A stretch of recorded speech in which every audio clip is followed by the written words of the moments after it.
what constitutes slavery. You were bought with a price. There is no more defining expression in terms of what it means to be a slave. It means to be owned. It means to be owned. Do you remember these words? Matthew 25:21. Well done, good and faithful. That's what you have read all your life. That is not the word for servant. That is not any of the 6 words for servant.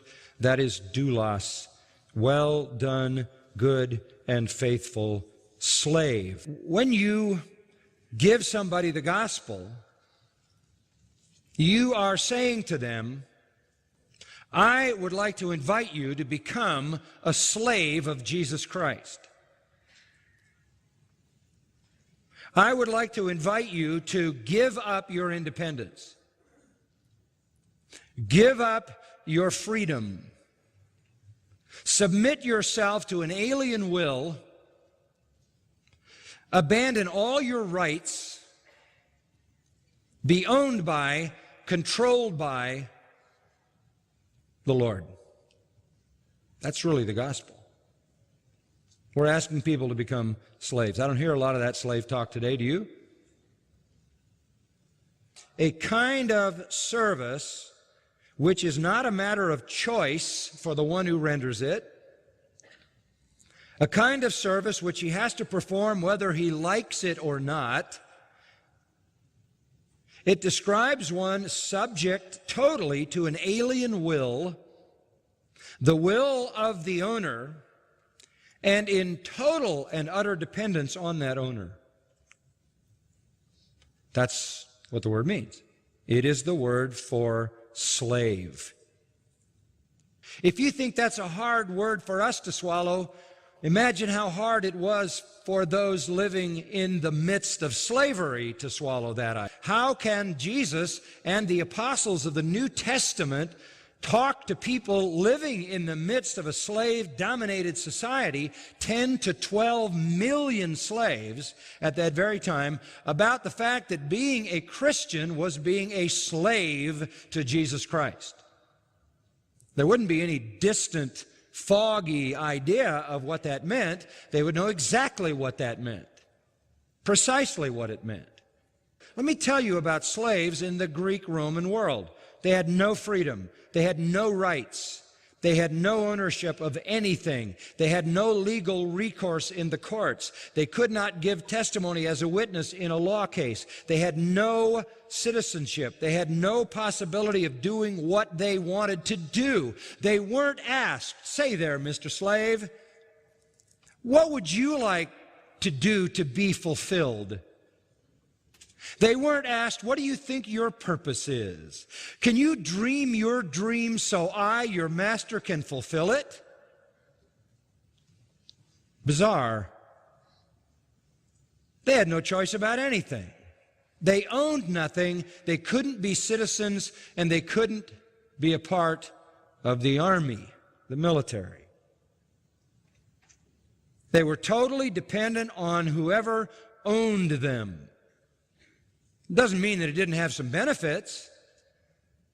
They were provided for, cared for, protected. In many cases, treated kindly, compassionately, loved within families.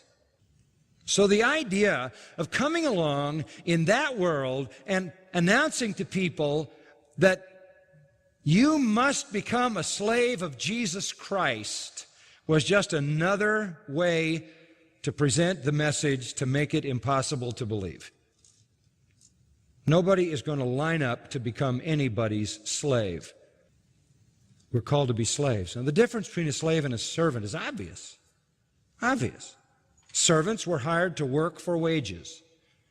Servants were hired to work for wages, and they could quit. They were paid a wage for a job. Slaves were owned, and they could not quit. If they ran away, they were found, arrested, flogged, and there's all kinds of ancient writings about the flogging of slaves, and worse, and sometimes, many times, crucified publicly as a demonstration to the rest of the slaves of what could happen to them if they ran away. Back in Galatians chapter 1 and verse 10, Paul says it again, the end of the verse. He says, if I was trying to please men, I would not be a slave of Christ. Now, he understood what slavery meant. I only do what pleases my master. This is the singular focus of being a slave. You don't have to please a lot of people, you just please one. That metaphor is critical to understanding our relationship to the Lord. If we're going to talk about a personal relationship to Christ and to God, then our personal relationship is we're slaves. That's the best way to define that relationship. And Paul here tells us it means that we only please Him. He says to the Corinthians, I have as my ambition to be pleasing to Him. It came down to this: do what He says and do what pleases Him. It's that simple. That's what a slave did. Really only two possibilities. Where there was a direct command, you obeyed it. Where there was not a direct command, you found a way to do what you knew would please the master. You obeyed him and you pleased him. He says these familiar words, come now, you who say today or tomorrow we'll go in to such a city and spend a year there, engage in business, make a profit. Yet you do not know what your life will be like tomorrow. You're just a vapor that appears for a little while and vanishes away. Instead, you ought to say, if the Lord wills, we shall live and do this or that. That's slave talk. That's what it means to be subject to an alien will. They were slaves in the past, they'll be slaves in the future, slaves in heaven. We're His slaves now who are being taught by the book of Revelation that these things will come to pass. We will never stop being slaves. Never. A servant could be hired and quit. A slave was owned. That means exclusive ownership because he was bought with a price. Does that sound like New Testament talk? 2, complete and constant availability and obedience. Complete and constant availability and obedience. 3, subject to one alien will. No man can be a slave to two masters, right? Impossible. You could have two employers. You could have a day job and a night job. But you can't have two masters who have total control over you because they both own you. And everybody knew that. That's why that statement is self-evident. No man can be a slave to two masters. So, exclusive ownership by one master, complete, constant availability and obedience to that one master, and simple in the sense that it's singular, let's call it singular devotion to that one master. That's New Testament talk too, isn't it? Love the Lord your God with what? All your heart, soul, mind, and strength. Have no other gods. Do all that you do to please Him, to honor Christ. 4th, the slave had complete dependence on his master for everything. For everything. Absolutely everything. And 5th, all discipline and reward came from that one master. That's what it was to be a slave. You were owned by one person. You were completely and constantly to be available and obedient to that one master.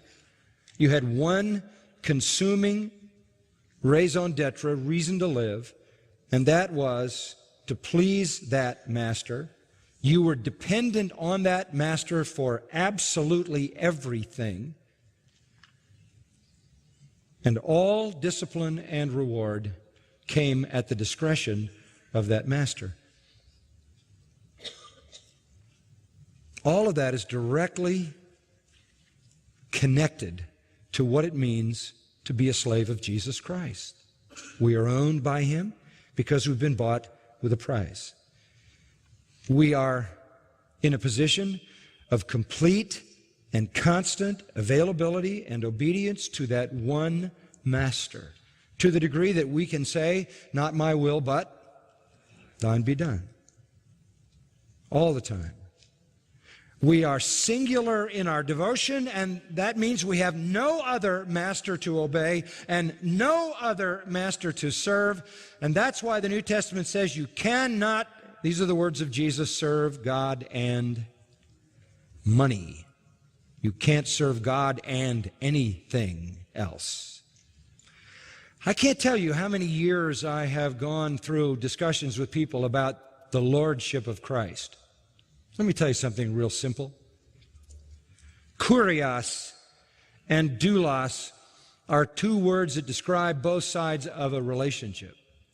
If there is a slave, let me tell you something, there is a Lord. If there is a slave, there is a master. If there's a master, there's a slave. You don't call yourself a master if you don't have a slave, and you're not a slave if you don't have a master. That's why the New Testament never even bothers to defend the idea, as it were, of whether or not when you come to Christ, He is your Lord. That is patently obvious. When you confess Jesus as Lord, you are at the same time confessing yourself as slave.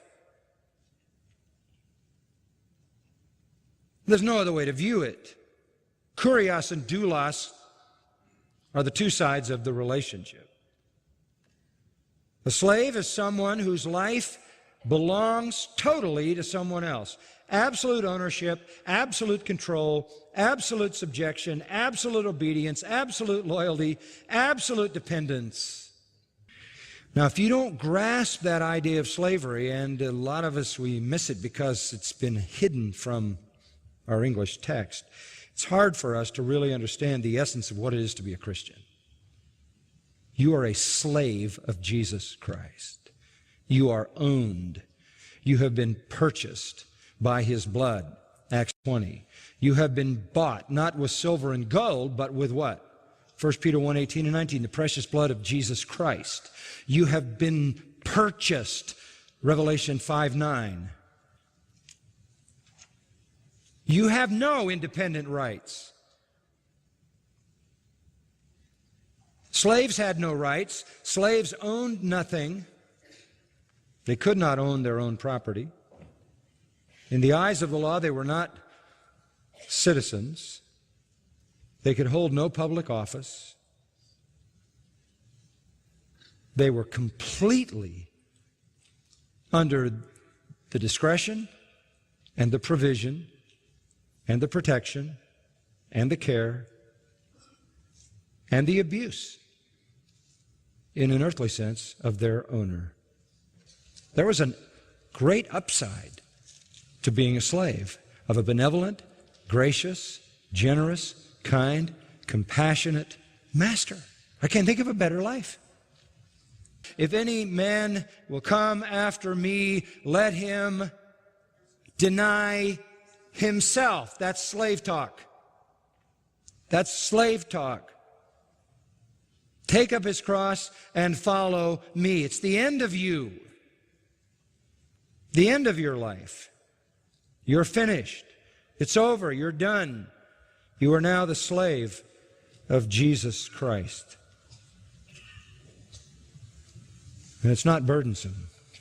Jesus said, take my yoke, because my yoke is what? Easy. And my burden is light. And you'll find rest. You're going to be a slave to someone.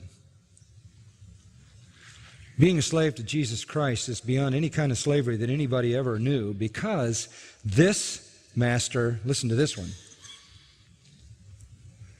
makes us sons and gives us all the rights of his own sons.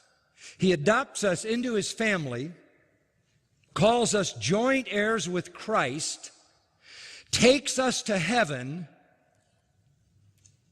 where we rule and reign from his own throne, and pours out all the lavish riches in his possession forever and ever and ever for our own unmitigated joy and his own glory. Who wouldn't want to be a slave under that master? What a joy to be a slave of Christ.